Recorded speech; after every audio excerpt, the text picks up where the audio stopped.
হয়, আজি শাওনৰ প্ৰথমটো সোমবাৰ।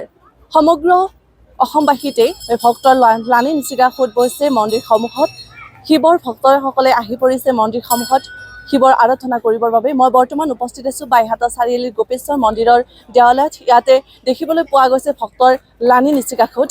আমি পোনে পোনে মোৰ সহযোগীক দেখুৱাবলৈ অনুৰোধ জনাম ইয়াৰে সামগ্ৰিক পৰিৱেশ কিদৰে আচলতে ভক্তসকলে আহি ভিৰ কৰিছেহি গোপেশ্বৰ দেৱালয়ৰ প্ৰাংগণত। মোৰ লগত ভক্তসকলো উপস্থিত আছে। আমি তেখেতসকলৰ পৰা তেখেতসকলৰ মনোভাৱ জানিবলৈ চেষ্টা কৰিম। আজিৰ দিনটোত আচলতে তেওঁলোকে কি মনোবাঞ্ছা লৈ এই গোপেশ্বৰ দেৱালয়ত আহি উপস্থিত হৈছে। মই পোনে পোনে যাবলৈ বিচাৰিছোঁ এগৰাকী দৰ্শনাৰ্থীৰ ওচৰলৈ। কি ক'ব আজিৰ এই পবিত্ৰ দিনটোত কেনেকুৱা অনুভৱ?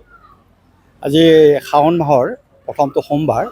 এই সোমবাৰৰ দিনটো আটাইতকৈ উৎকৃষ্ট দিন বুলি আমাৰ হিন্দু শাস্ত্ৰত জনা যায়। এইকাৰণে আজি সোমবাৰৰ দিনাখনে যিটো শাওণ মাহৰ প্ৰথমটো সোমবাৰ, এই সোমবাৰৰ দিনাখনে আমাৰ যি দেৱতাসকল আৰু অসুৰসকলৰ মাজত যিটো অমৃত দংশনৰ কাৰণে নাগৰ টানা হৈছিলে, তেতিয়া বিষ ওলাইছিলে আৰু সেই বিষটো পান কৰিবৰ কাৰণে দেৱতাসকলে স্তুতি কৰাত তেতিয়া আমাৰ মহাপ্ৰভু শিৱ আগবাঢ়ি গৈছিলে আৰু শিৱই এই বিষ পান কৰিছিলে।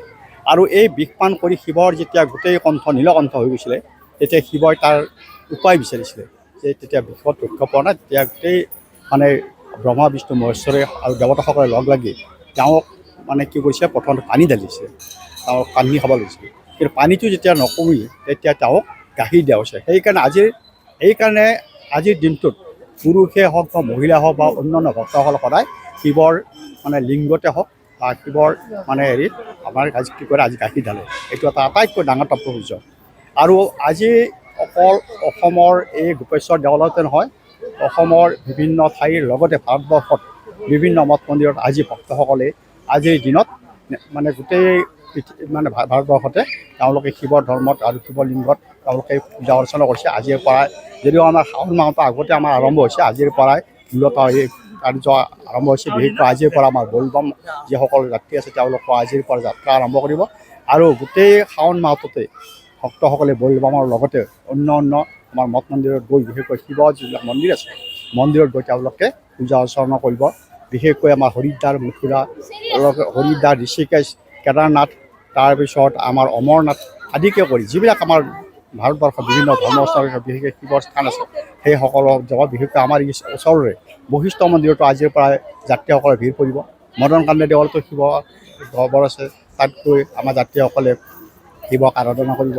আৰু আজিৰ পৰা আমাৰ এই গোপেশ্বৰ দেৱালয়ত যিহেতুকে এখন শিৱৰ ঠাই, এই শিৱৰ ধামত আজিৰ পৰা যাত্ৰীসকলে আহি আমাৰ পূজা, বিশেষকৈ এই মাহটোত শাওণৰ মাহটোত পবিত্ৰ মাহ হিচাপে গোটেই আমাৰ মাহটোতে পূজা পাতল কৰিব, লগতে আমাৰ পিংগেশ্বৰ দেৱালয়তো গৈ শিৱক আৰাধনা কৰিব। হয়, ধন্যবাদ জনাইছোঁ। আচলতে তেখেতে আজিৰ এই দিনটোৰ যি মহত্ব, এই মহত্বসমূহ আমাক প্ৰকাশ কৰিছে। আমাৰ লগত এই মন্দিৰৰ দেও এগৰাকী উপস্থিত আছে, আমি তেখেতৰ পৰাও জানিবলৈ চেষ্টা কৰিম। হয়, আজি শাওনৰ প্ৰথমটো সোমবাৰ, নিশ্চয়কৈ ইয়াতে ভক্তৰ লানি নিচিগা সোঁত, কেনেকুৱা অনুভৱ? আজি শাওনৰ প্ৰথম সোমবাৰ। আজি আমাৰ গোপেশ্বৰ মন্দিৰত পুৱা 6 বজাৰ পৰা অসংখ্য ভক্তই ভিৰ কৰিছে আৰু ভক্তসকলে নিয়মিততা মানি চলি তেওঁলোকে শিৱৰ হেৰিত গাখীৰ, বেলপাত তেখেতসকলে প্ৰণাম কৰিছে। হয়, ধন্যবাদ জনাইছোঁ। আমাৰ লগত আৰু আছে, ইয়াতে দৰ্শনাৰ্থী সকলো আছে, লগতে মন্দিৰ পৰিচালনা সমিতিৰ সদস্যসকলো আছে। আমি তেখেতসকলৰ ওচৰলৈকে যাব বিচাৰিছোঁ। আজি অসংখ্য ভক্তই ভিৰ কৰিছেহি গোপেশ্বৰ দেৱালয়ৰ প্ৰাংগণত, কেনেকুৱা লাগিছে? হয়, আমাৰ দেউদুৱাৰা গাঁৱৰ গোপেশ্বৰ দেৱালয়, আমি দেৱালয়তে থাকোঁ আৰু দেৱালয়ৰ আমি সদস্যই হয়।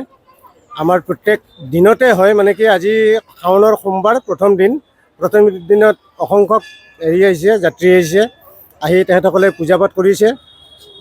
ভাল লাগিছে, অসংখ্য জনসংখ্যা হৈছে আৰু পূজা চলি আছে, এতিয়াও আগন্তুকো চলি থাকিব।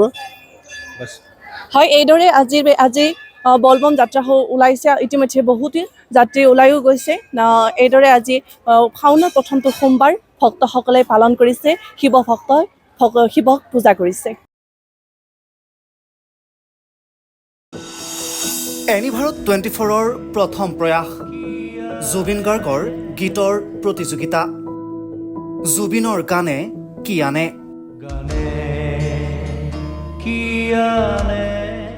অডিশ্যনৰ বাবে যোগাযোগ কৰক 8638661821 আৰু 8812831556 নম্বৰত।